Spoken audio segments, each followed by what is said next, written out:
Whitewater rafting had been as thrilling as he had hoped it would be.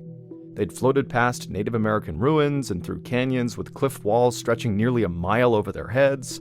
They had seen eagles, condors, and bighorn sheep. Now, on the last night of the trip, Thomas and Amy secured the raft and joined the rest of their tour group around the campfire. Thomas's stomach growled as he watched their guide grill another delicious meal for them. Thomas looked forward to dinner and then one more night of stories around the fire. Tomorrow, it would be time to return home to Springfield, Oregon. But for now, Thomas just gazed up at the setting sun, knowing he'd cherish these memories forever. On July 16th, so a few days after returning home to Oregon, Thomas sat at his dining room table feeling bloated and nauseous. His wife, Amy, had prepared a beautiful dinner, but Thomas only pushed the food around on his plate. He told Amy that his upper abdomen really hurt. He'd started to feel sick shortly after getting home from their rafting trip, and he was now starting to lose weight. And this morning, it seemed like the pain had gotten even worse. It was now coming on in these big waves. Amy suggested that maybe he ate or drank something weird on their trip. Maybe he contracted a parasite. Thomas said he only drank the filtered water, and he didn't have diarrhea, which was a common symptom of parasite infections. And anyways, if he had picked up something on the trip, then Amy would probably have it too.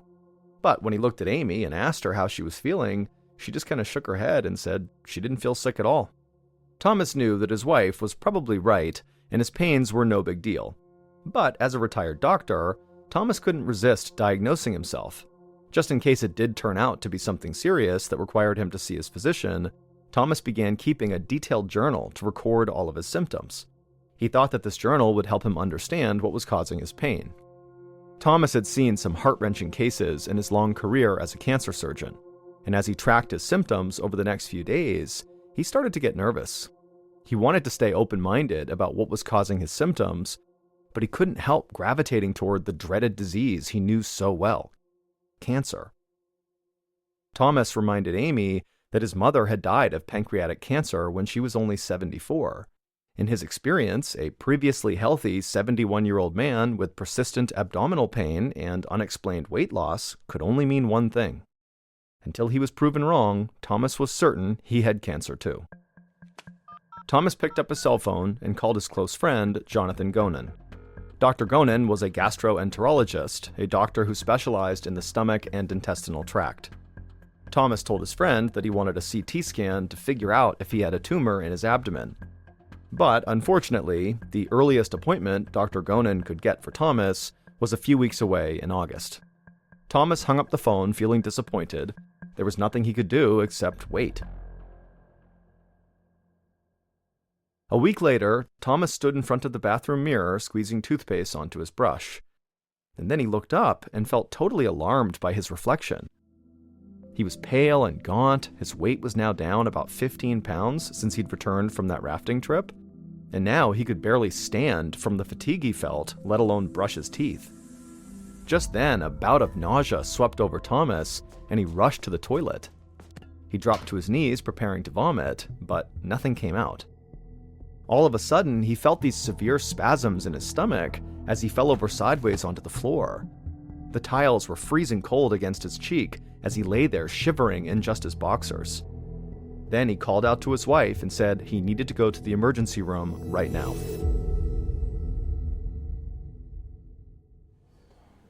Later that afternoon, Thomas sat next to Amy in the emergency room's crowded waiting room. His blood had been drawn by a nurse, and he was waiting for the results. Thomas's phone pinged. He grabbed it and opened a message to find the results of his blood tests. All were normal, except for one. He had elevated levels of a type of white blood cell called eosinophils. That, Thomas knew, could indicate three things: an allergy, a parasitic infection, or cancer. Thomas had already decided that he didn't have a parasitic infection, and he didn't think he had an allergy either. So that left only one possibility, the one he most suspected: cancer. Thomas asked the nurse at the reception area if he could speak directly with the doctor about the results. She told him that they had a long list of patients that day with serious problems that required immediate attention. Thomas could wait if he wanted, but it would likely be 4 or 5 hours until a doctor could see him. Thomas considered his options. He was pretty sure he did have cancer, but he knew he likely was not in any sort of immediate danger because of the cancer. And no matter what a doctor would say to him that day, if he waited around to speak to one, it would still take way more testing to determine if he really had cancer or not. So Thomas stood up and told Amy they would just leave. He would deal with his cancer tomorrow.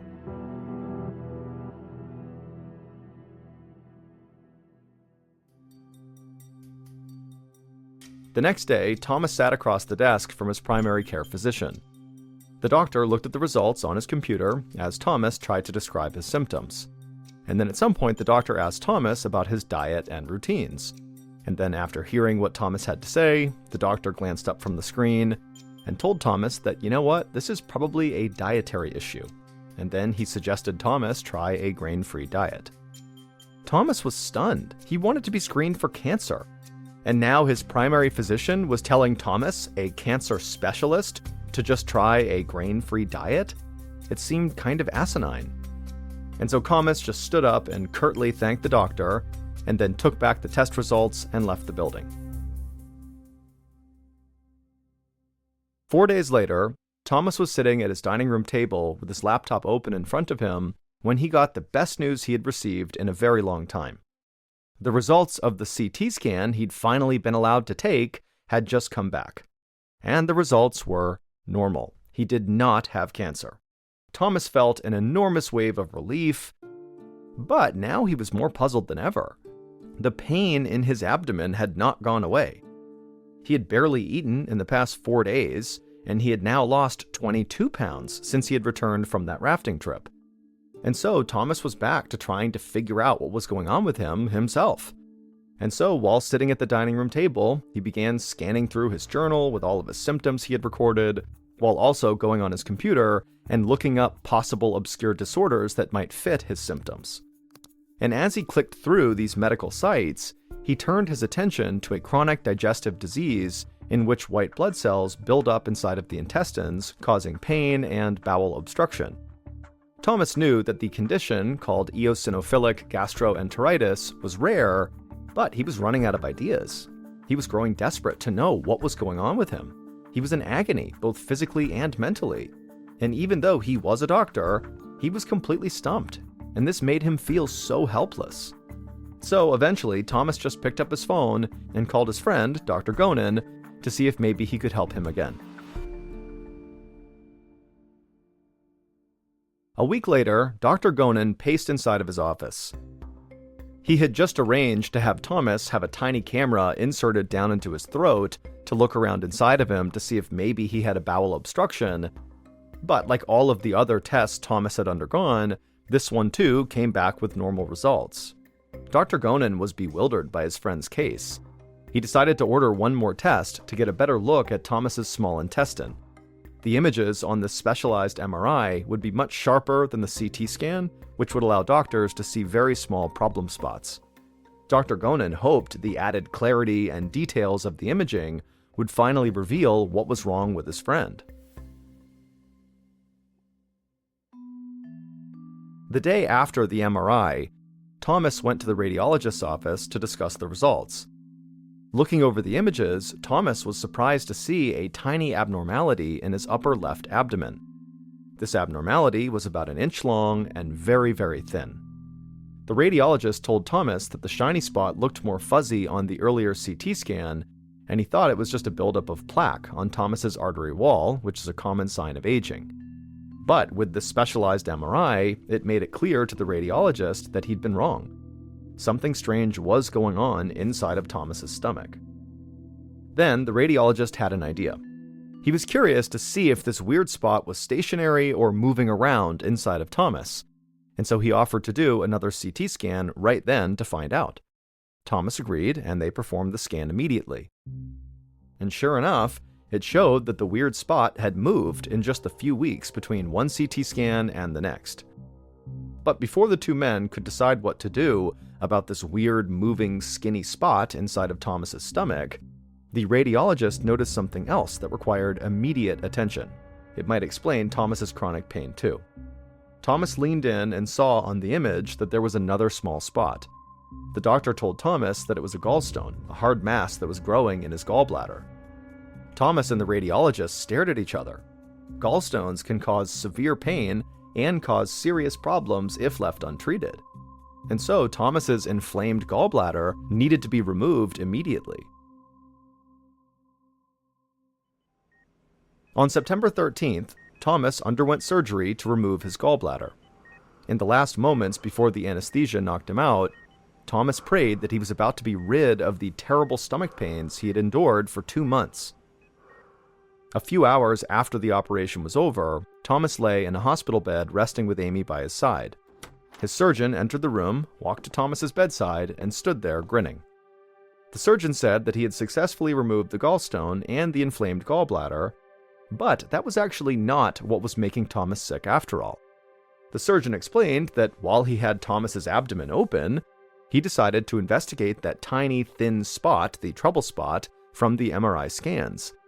And he found something he had never seen before in his entire career, something that totally explained all of Thomas's symptoms: his severe stomach pain, his nausea, his weight loss, and his constant fatigue. The surgeon pulled a small vial from his pocket and held it up for Thomas to see. It contained a small object about the size and shape of a needle. Thomas asked what it was, and the surgeon said he wasn't sure, but it was very sharp and it was inside of Thomas's intestines. And so no wonder he was in so much pain. From the looks of it, it was almost like Thomas had unintentionally swallowed a needle. Thomas leaned back in his bed, staring at this little thing inside of the vial. He couldn't believe that such a small object had caused so much misery, but he was obviously very relieved that the ordeal was now over. However, he knew he would not be able to rest easy until he figured out what this thing was that he swallowed and how he actually swallowed it. A few days later, Thomas took the object in the vial to a lab for analysis. The analyst found that it was a thin metal wire just under 1 inch long. What's more, they found a carbon pattern on the metal that exactly matched burned barbecue sauce. Thomas thought back to that last night on the Colorado River during the rafting trip and the delicious meal his guide had grilled for the whole group around the fire. That was the last grilled meat he had eaten before he started getting sick. Now everything was clear. The black metal object found in Thomas's intestine was likely a metal bristle from the brush his guide had used to clean the grates of the grill on that magical final evening of their trip. Thomas chuckled. He always knew that he would keep his memory of the Colorado trip for the rest of his life, but he didn't realize that he had also swallowed a little souvenir that would force him to remember.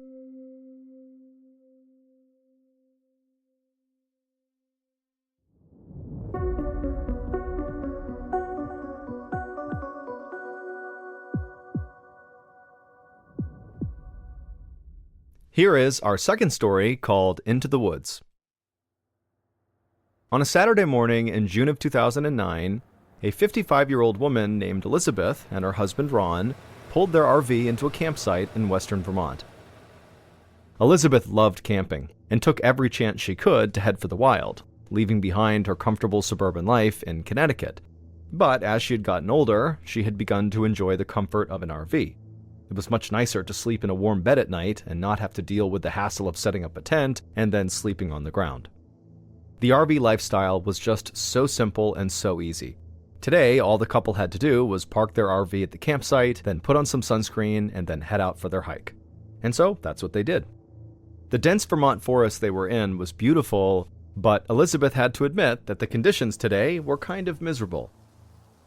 The whole area was buzzing with these black flies that were swarming all over Elizabeth's legs and neck, and of course, Elizabeth had forgotten any bug spray. By the time she and Ron had got back to camp, every exposed part of her body was covered in bites, and over the next few hours, those bites turned into welts. Usually, whenever they went camping, Elizabeth and Ron really enjoyed lighting a campfire up at night and sitting out under the stars. But that evening, the black flies were so bad that they just stayed in the camper and played cards. Elizabeth and Ron were in good spirits, though. They'd camped in less than ideal conditions before, from freezing cold to pouring rain, and so they weren't about to let a few bug bites ruin their trip. But by the time Elizabeth changed for bed that night, her arms and legs were an unsightly mess. They didn't hurt, but all the red, swollen welts looked terrible. So she took a few ibuprofen to help with the swelling, and then she climbed into bed. The following day, Elizabeth and Ron got up and packed their bags and they headed home. And even though they had not enjoyed the black flies, they had had an overall nice time and felt energized from their weekend in the fresh mountain air. But for the rest of the week that they were home, Elizabeth battled this terrible on-again, off-again headache, and the welts from all those black fly bites were not going away. Elizabeth spent the following weekend at her niece's house in Long Island, New York. She was excited to catch up and spend some quality time with her family. But the whole time she was there, Elizabeth felt groggy, like she needed a strong cup of coffee. And then when she left and began driving back home, her headache came back full force to the point where it was just this constant, horrible throbbing pain against her temples. When she finally got home, she immediately took some ibuprofen to help with her headache, and then she drank as much water as her stomach would allow. She knew that black fly bites were not toxic, but her body seemed to be taking longer than usual to recover from them. That night, Elizabeth went to sleep early, hoping she'd wake up feeling better. But she didn't. She woke up in a cold sweat, and her stomach churned and her head pounded. She knew right away that she had a fever. Her husband, Ron, grabbed a thermometer from the bathroom, and sure enough, when he took her temperature, it was 101 degrees Fahrenheit. At this point, Elizabeth was really starting to worry. She'd been sick now for more than a week, and she really didn't know how much longer this was going to last. And next weekend, she and Ron were hoping to go camping again in Vermont. They were going to meet up with Elizabeth's cousin and her cousin's husband. Elizabeth was really looking forward to the trip, but she was worried that her sickness, whatever it was, would force them to cancel. All week, Elizabeth tried to take care of herself. She stayed in bed, drank a lot of water, and ate well to help her body overcome this sickness. And finally, the morning before they were supposed to leave for Vermont, her fever broke. Throughout the day, she got better, and by that evening, she felt well enough to go camping. She was thrilled. For the first time in a week, Elizabeth got a good night's sleep, and the next morning, June 22nd, she and Ron loaded up the RV and headed back to Vermont. When Elizabeth and Ron arrived at the Winhall Brook camping ground, it was absolutely downpouring, which made it difficult to find their campsite and hook up their RV, but luckily, Elizabeth's cousin was already there and could help them get set up. When Elizabeth's cousin made a joke about the great weather they were having, Elizabeth thought about her last camping trip in Vermont and decided that she actually preferred this monsoon over swarms of black flies. Elizabeth invited her cousin and her cousin's husband into their RV, planning to cook some dinner while they waited for the rain to subside. But several hours later, the rain still had not let up, and so Elizabeth's cousin and her husband ran back to their own RV, and Elizabeth and Ron, they climbed into bed and they went to sleep, hoping that when they got up, the weather would clear and they could actually go outside and enjoy the outdoors. But the next morning, when Elizabeth woke up, the rain was not remotely on her mind. Instead, she had this blinding headache, and she also knew immediately that her fever was back. Her skin was itching and her eyes felt red. Her mouth felt gritty, almost like it was covered in little bumps. Elizabeth was annoyed, knowing she was likely going to be sick all day and could not participate in anything they were going to do. Elizabeth rubbed her eyes and slowly made her way to the bathroom to brush her teeth. She debated whether she should just ask Ron to take her home, or if she could tough it out in the RV so he could at least still enjoy the vacation. Once in the bathroom, Elizabeth spit out the toothpaste into the sink, and she noticed her spit was bright pink. And when she rinsed her mouth, she tasted blood. She opened her mouth and stuck her tongue out, and her eyes widened as she realized the bumps that she had felt inside of her mouth were these black blood blisters all along her tongue and on the inside of her cheek. Elizabeth started to feel panic rising in her chest, and so she hurried out of the bathroom and over to her cousin's RV. Luckily, her cousin's husband was actually a doctor, and so he had Elizabeth stand in their kitchenette while he looked around the inside of her mouth with a flashlight. And after a minute, he turned off the light and just shook his head. He said he had never seen a condition like this before, and he urged her to go to the hospital. Within minutes, the RV was packed up and Ron was sitting behind the wheel. Elizabeth needed to use the bathroom before they headed off, but when she urinated, it burned. Now Elizabeth was truly worried. These were not flu symptoms. Elizabeth made her way to the passenger seat up front, sitting beside Ron. By this time, her headache was back and worse than ever. She popped an ibuprofen as they pulled out of the campground, but nothing took the edge off the pain in her head or the itching that had developed all over her body. It took 2 hours of driving down winding country roads to get to the nearest emergency room in Brattleboro, Vermont. To Elizabeth, every single time they hit a bump in the road, it made her nauseous with pain. By the time they arrived, Elizabeth was in pure agony. Ron parked the RV, then walked around to the passenger door to help Elizabeth get out. When she saw him, she smiled at him, but she could see his eyes were full of fear. It wasn't until she herself looked in the rearview mirror and saw her reflection that she understood why. Her face was so swollen that she almost didn't recognize herself.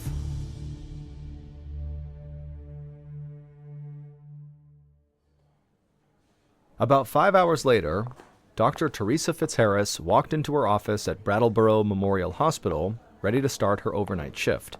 She put her purse under her desk, then went to check on Elizabeth, who was her first patient of the night. When Dr. Fitzharris walked into Elizabeth's hospital room and looked at Elizabeth, the doctor tried to hide her shock. Elizabeth's throat, chest, torso, and entire back were covered in a bumpy red rash. Dr. Fitzharris played it cool, but she'd never seen a rash this bad before. Elizabeth also had a fever of 101.6. Her heartbeat was also elevated, and her eyes were so swollen she could barely see out of them. Dr. Fitzharris sat down next to Elizabeth, and then Elizabeth began to recount the last 2 weeks of sickness and misery and all the symptoms she'd experienced since getting bit by all those black flies. Dr. Fitzharris pulled 2 rubber gloves out of a cardboard box in the storage cupboard. She put them on, then gently ran her hand down Elizabeth's arms and back. And as she did this, she frowned. She was confident that this was actually not the result of black fly bites. But Dr. Fitzharris couldn't think of any other condition that would cause a rash like this. And until she could figure it out, Elizabeth was very likely to continue to get worse. At a minimum, the rash could cause serious, lasting damage to Elizabeth's skin. Her eyes could be damaged as well, and there was no telling what this mystery condition could be doing to the inside of Elizabeth's body. Dr. Fitzharris didn't really know where to start with Elizabeth, so she just ordered some x-rays and blood work, and then went to go check on a few other patients while she waited for those things to happen. A little over an hour later, after Elizabeth had gotten the x-ray and done the blood work, Dr. Fitzharris looked over the results on the computer in her office. And to her surprise, Elizabeth's blood work and her x-rays had come back totally normal. And so Dr. Fitzharris was stumped. So she picked up the phone and called one of her colleagues, Dr. David Albright, the infectious disease doctor who was on call that night. She walked Dr. Albright through Elizabeth's symptoms, and she could hear him scribbling notes down as she spoke. And then after Dr. Fitzharris was done talking, Dr. Albright let out a long sigh. He said that most sudden fevers, like the one Elizabeth had, were caused by viral or bacterial infections, and so the problem now was figuring out which one of those she'd contracted. Because Elizabeth had been spending so much time outdoors, Dr. Albright guessed that she might have an insect-borne illness like Lyme disease or Rocky Mountain spotted fever. Dr. Albright told Dr. Fitzharris that he'd be in the next morning, and he promised to make Elizabeth his first stop. In the meantime, Dr. Fitzharris decided to put Elizabeth on antibiotics just in case she did have an insect-borne illness. If left untreated, conditions like Lyme disease or ehrlichiosis can cause organ failure. The doctor just hoped that she hadn't acted too late.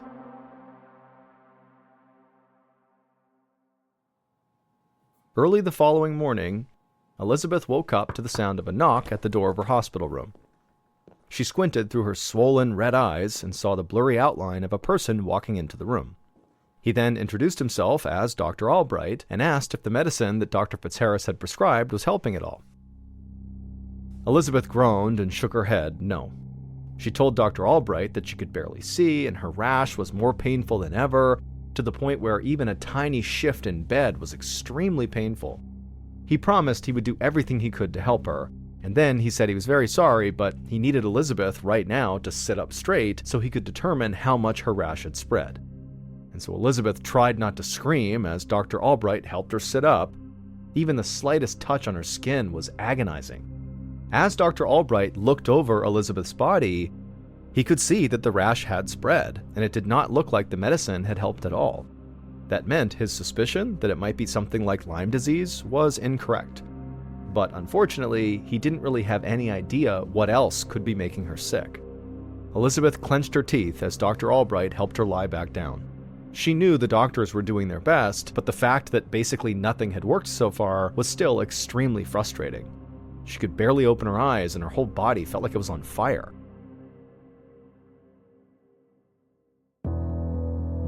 About an hour later, Dr. Albright reappeared in Elizabeth's doorway. This time, Elizabeth could make out a second figure standing next to Dr. Albright. Dr. Albright explained that he'd brought a colleague with him who was a dermatologist, or a skin doctor, and his name was Dr. Jorge Crespo. Dr. Albright wanted Dr. Crespo to take a closer look at Elizabeth's rash. He hoped that if they could determine what kind of reaction this was, it might inform them what was actually making her sick. Elizabeth braced herself for pain as the doctors once again helped her sit up so Dr. Crespo could look at her. He spent a few moments examining Elizabeth's rash, checking her eyes and the inside of her mouth. Then Elizabeth saw him nod to Dr. Albright, as if to confirm a suspicion. He told Elizabeth that she had a rare but severe kind of allergic reaction called Stevens-Johnson syndrome. Dr. Crespo explained that she'd ingested something that triggered an incredibly violent response from her immune system. Her body was so desperate to get the allergen out of her system, it attacked the deepest layers of her skin, causing the blistering rash that now covered her whole body. Soon, he believed, the top layer of her skin would start peeling off. It would look worse before it felt better, almost like she'd suffered a severe burn. None of what the doctor was saying made any sense to Elizabeth. She assured Dr. Crespo that she hadn't ingested anything unusual over the past 2 weeks. She told him again about the black fly bites and wondered if maybe any of the flies could have been carrying some kind of bacteria or virus or fungus that could have infected her. But Dr. Crespo just shook his head no. What made Stevens-Johnson syndrome very unique was not only the reaction, but the thing that caused it: medicine. For reasons doctors do not fully understand, medicines that normally improve people's health can sometimes trigger this life-threatening allergic reaction in certain patients. In Elizabeth's case, Dr. Crespo was confident that the cause was one of the most common, easy-to-get, over-the-counter medicines on the entire planet: ibuprofen. Elizabeth's jaw dropped. She'd been taking ibuprofen steadily for the last 2 weeks to reduce the swelling from all the black fly bites and to alleviate her headaches. Little did she know, the medicine was causing all of these problems. But something didn't make sense to her. She told Dr. Crespo that she'd been taking ibuprofen for as long as she could remember. If she was allergic to it, then why hadn't this happened before? Why didn't she have a big reaction the first time she took it? Dr. Crespo shrugged. He admitted that he really didn't know why Elizabeth would develop this allergic reaction so late in life. Stevens-Johnson syndrome was so rare that the root cause of it was actually still unknown. But at least Elizabeth knew now that she could not take ibuprofen, and Dr. Crespo assured her that if she stopped taking it, that she would recover in about a week or maybe 2. Elizabeth was given steroids to help reduce her symptoms, and a few weeks later, she had recovered enough to go home, just like Dr. Crespo promised. But because her allergic reaction had gone untreated for 2 weeks, some lasting damage had already been done. Elizabeth's eyes had swelled so badly that her tear ducts were permanently damaged and no longer worked. Ever since, she's had to administer saline drops in her eyes every few minutes to keep them working properly. But Elizabeth likes to look on the bright side and has said at least she can still see.